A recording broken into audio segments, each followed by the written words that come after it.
Hi there, my name is Annamai.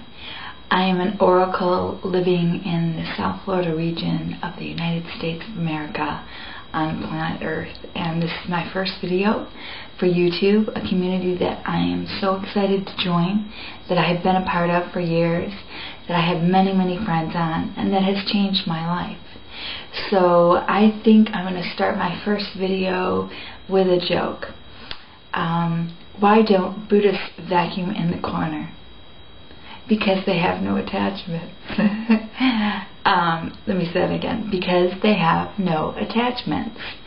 And while I'm on YouTube actually to tell you about a grand vision and a sighting in the sky, that it's my responsibility, guided by God, to come onto this channel and release to the world, I do this understanding that I really shouldn't have any attachments to what I say, what is said, what I learn, what I see, what I experience on this channel.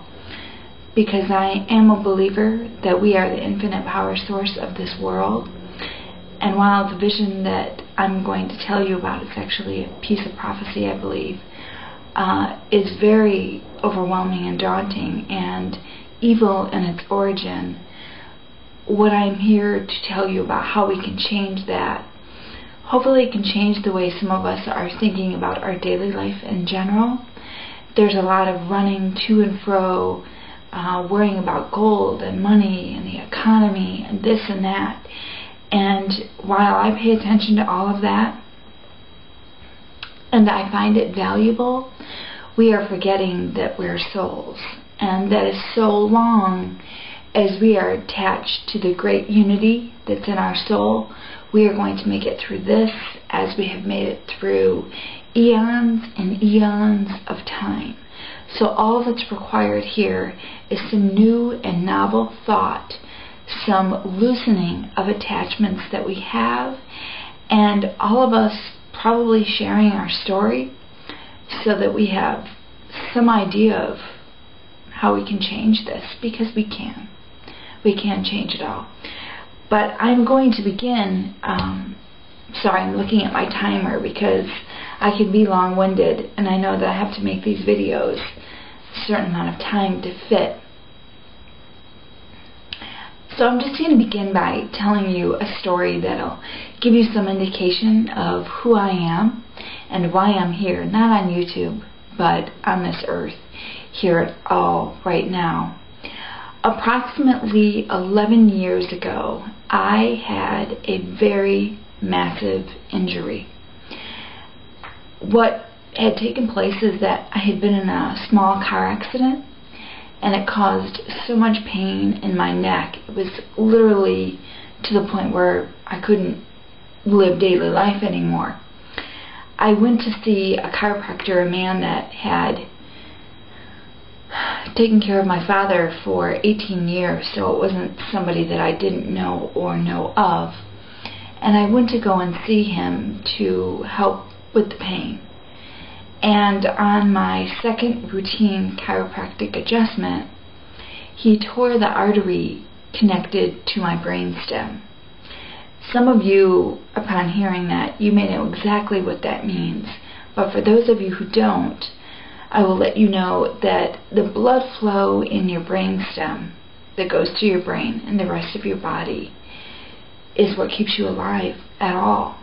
And so when he tore the artery to my brainstem, I had a massive brainstem stroke right on the table. The minute he let go of my head after doing the manipulation, my ears started ringing and I felt sick, and I knew something had happened that was irreversible, that couldn't be changed, and I was very frightened immediately. I knew something, my whole life was going to change in that moment. And as I sat on the table, I kept saying, I feel sick. Oh my God, I feel sick. And I was losing all neuromuscular skeletal control, which is why I felt like I was swaying and moving to the side. And then I felt like I was getting ready to vomit. And at that point, I said, oh my God, I'm sick, I'm going to throw up. And that was the last thing I was able to say, because I lost control of the ability to speak. And I did, in fact, vomit and then fell right onto the floor. And when I hit the floor at that moment, I knew I was dying.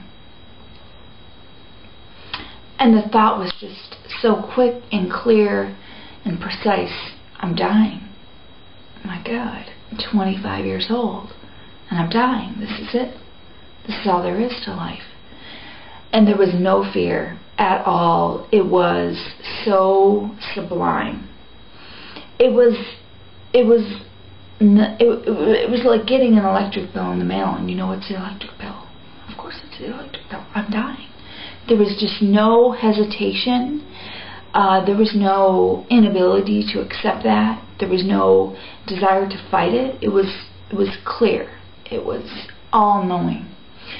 And in that moment, when I had the realization I'm dying, I'm leaving, I did leave my body.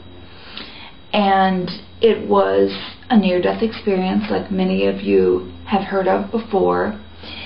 And once that reality came to me, and there was no, like I said, there was no fighting it, I started an ascent into the sky, the atmosphere, the ethers, and many, many, many different realms of heaven. And so I actually had no attachment to anything there on the earth, my body, the situation, nothing at all. I was gone. And I'm going to make videos where I talk about what went on in the near-death experience and what I saw and my communications with God, what it's like to go into the light body. And I will, for the sake of this video, suffice it to say that when I reached outside of my light body and was in that realm where you have a life review and auditory conversations with God, I heard a song. It was actually He Was So Good to Me by Nina Simone, which is a song that I had heard that morning that my fiance had played for me a couple of days before, and I played it before I left the house that morning. And I heard it up in the heavens. And when I heard that song, I immediately thought of my boyfriend at the time. And that was the only reason and desire that I had to return to the earth. And I thought of him, and I said, God, please, please don't take me. Please send me back to be with him. Whatever it's going to be, send me back so I can be with him.